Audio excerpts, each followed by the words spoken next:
स्वामी जी ने कहा कि भगवान आप तो सदा ही और सब जगह रहते हैं, यह विशेष प्रलोभन क्यों? अपनी तरह से स्वामी जी ने चुहल की थी। उधर से उत्तर आया, सही है कि मैं सर्वत्र और सभी कालों में हूँ, लेकिन मथुरा में उन दिनों साधकों की आत्मिक संवेदना ज्यादा प्रगाढ़ होगी। उस मनस्थिति में परमात्म चेतना का अनुभव सुगमता से किया जा सकेगा। स्वामी जी ने बताया कि यहाँ आने के बाद उन्होंने आचार्य श्री से इस अनुभव के बारे में बताया, प्रभु से हुए संवाद के बारे में भी कहा था। आचार्य श्री ने कहा था कि इन दिनों साधकों की ग्रहणशीलता बढ़ गई है, उन्हें आध्यात्मिक सत्य ज्यादा अच्छी तरह अनुभव हो सकते हैं। अवधूत से छुटकारा। ओंकारेश्वर के पास से आए सदानंद त्रिपाठी ने अपना अनुभव सुनाया। कहने लगे, नर्मदा की परिक्रमा के दौरान एक पट्टी ऐसी भी आती है जहाँ कोई सामान लेकर चलना खतरे से खाली नहीं है। 8-10 मील लंबी इस पट्टी में कुछ कबीलाई लोग रहते हैं। वे जरायम पेशा हैं और उस क्षेत्र से गुजरने वाले लोगों को लूट मार मचाए बिना नहीं गुजरने देते। भेड़ा घाट से कुछ ही आगे आने पर नर्मदा के तट पर एक सन्यासी दिखाई दिया। वह सन्यासी नर्मदा स्नान कर निकल रहा था। सन्यासी ने पूछा, गुरु की खोज में निकले हो क्या? जिस गुरु को आप तलाश रहे हैं, मैं भी उन्हीं का शिष्य हूँ। सदानंद उस सन्यासी की बात का जवाब दिए बिना उसकी ओर देख रहा था। उस सन्यासी ने कहा कि मेरे और आपके गुरु का नाम स्वामी ओंकारानंद है।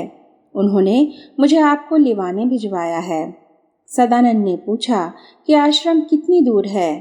तो सन्यासी ने कहा, यहाँ से 20-22 कोस दूर है। शाम तक वहाँ पहुँच जाना है। जिस समय संवाद चल रहा था उस समय दोपहर ढल रही थी। शाम तक इतनी दूरी तय करना कठिन था। कठिन ही क्या, असंभव सा था। उस सन्यासी ने सदानंद के असमंजस को समझा। उसने कहा, चिंता न करो, हम समय पर पहुंच जाएंगे। स्वामी ओंकारानंद अवधूत हैं, हम उसी परंपरा में दीक्षित हैं। सदानंद को अवधूत शब्द सुनकर अटपटा लग रहा था। वह मानता था कि इस श्रेणी के साधु सन्यासी दुनियादारी के लायक नहीं होते। उनके पास कुछ सिद्धियां होती हैं, लेकिन साधन पथ पर सहायक नहीं होती। सदानंद ने अपना अनुभव बताया कि अवधूत शब्द सुनते ही शरीर में झुरझुरी सी आ गई, पत्ते की तरह कांपने लगा। ऐसी घबराहट होने लगी कि मन करने लगा उल्टे पांव लौट जाए।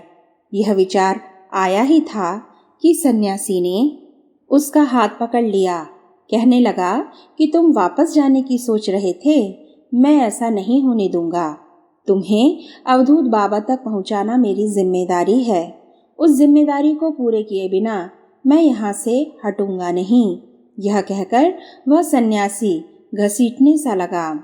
सदानंद वैसे हट्टा कट्टा नौजवान था। सन्यासी उसकी तुलना में काफी बुजुर्ग था। शरीर में जान भी नहीं थी, लेकिन उसके व्यक्तित्व में वशीभूत कर लेने वाली शक्ति थी। सदानंद को लगा कि वह अवश हो गया है और चाहकर भी हाथ नहीं छुड़ा पा रहा है। फिर लगा कि धीरे धीरे चेतना लुप्त होती जा रही है। होश आया तो देखा कि वह शिला पर बैठा है। सामने कुछ कुटियाएं बनी हुई हैं। एक कुटिया के सामने सफेद जटाओं वाले एक सन्यासी दिगंबर अवस्था में बैठे हैं।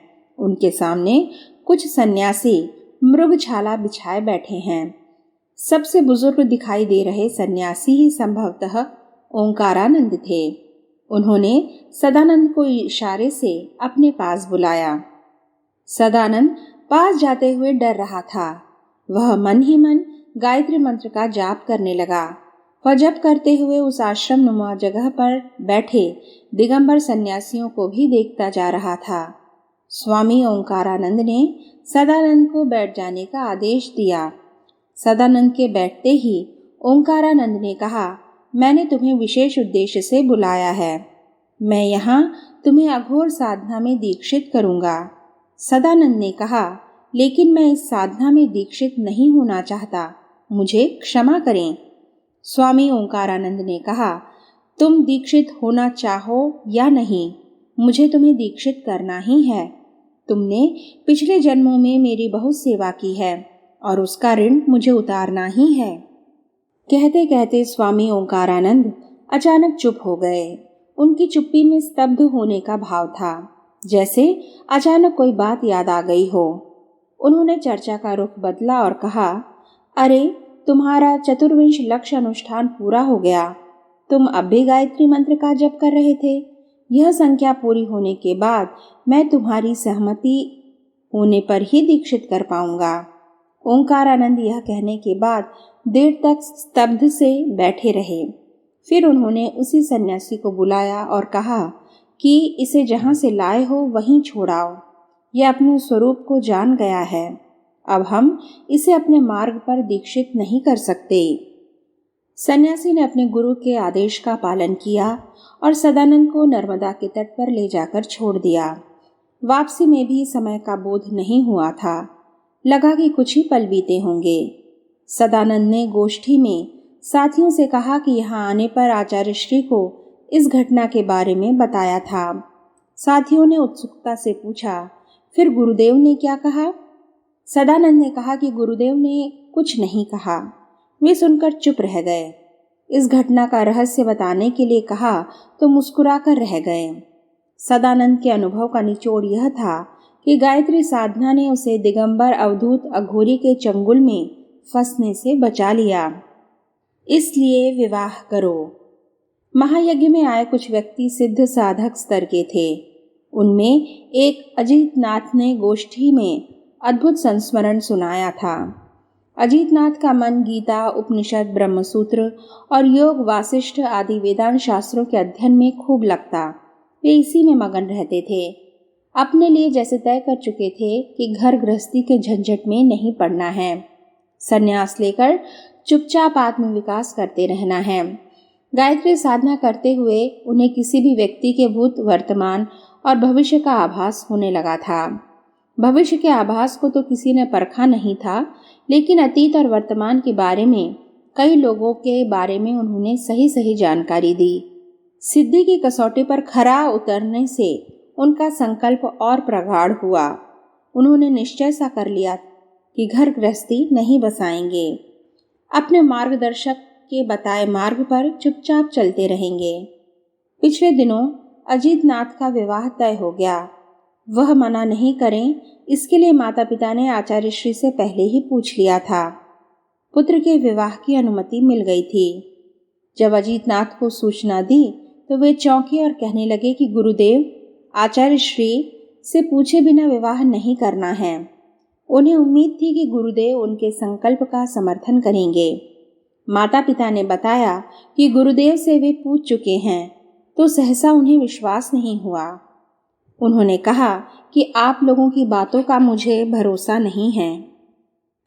घर में बहू लाने के लिए आप लोगों ने गुरुदेव के सामने अपने ढंग से बात रखी होगी।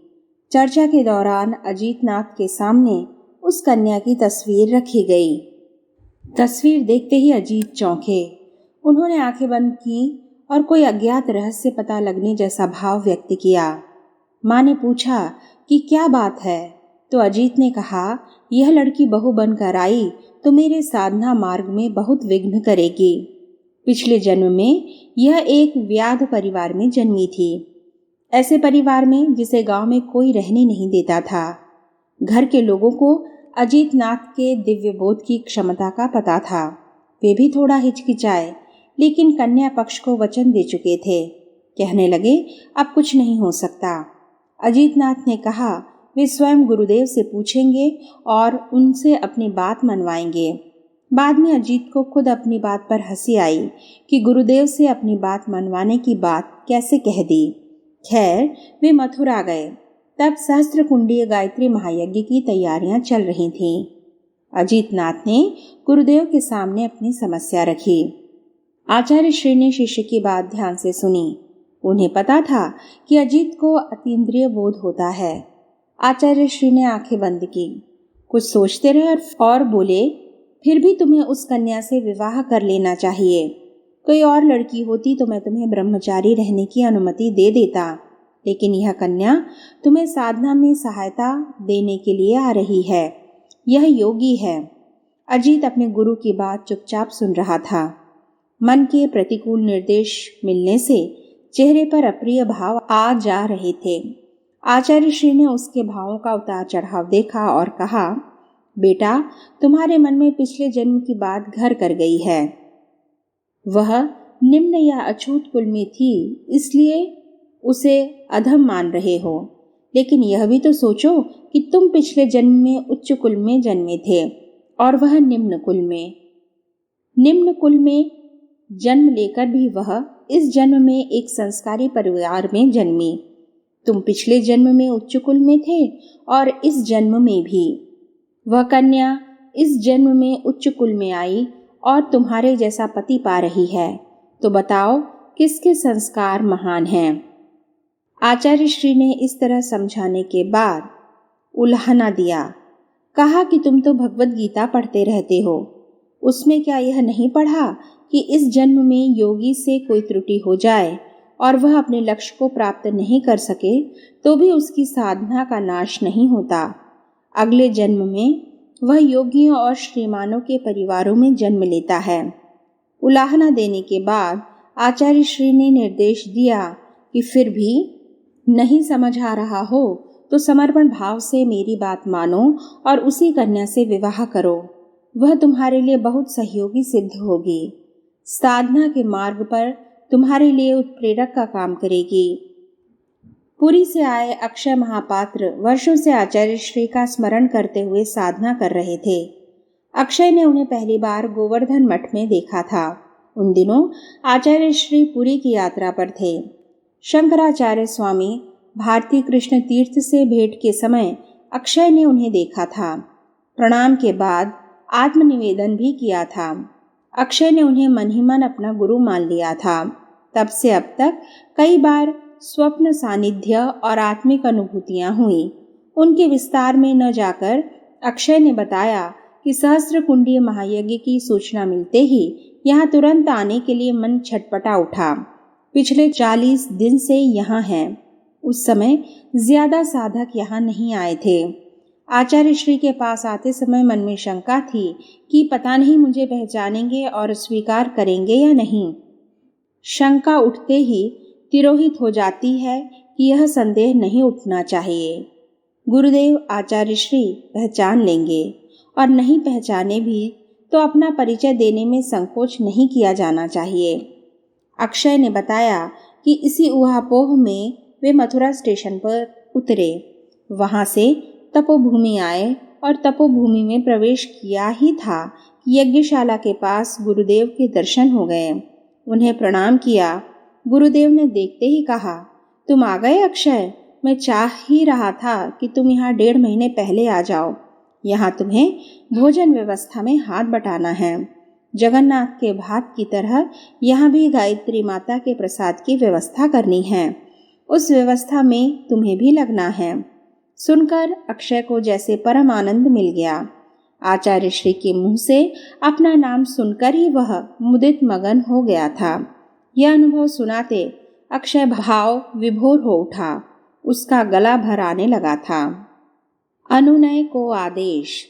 गुवाहाटी से आए अनुनय का मन था कि अब मथुरा छोड़कर कहीं नहीं जाना है। यही माँ की सेवा करते हुए जीवन बिता देना है। अनुनय का पूरा नाम अनुनय उमानंद बंदोपाध्याय था।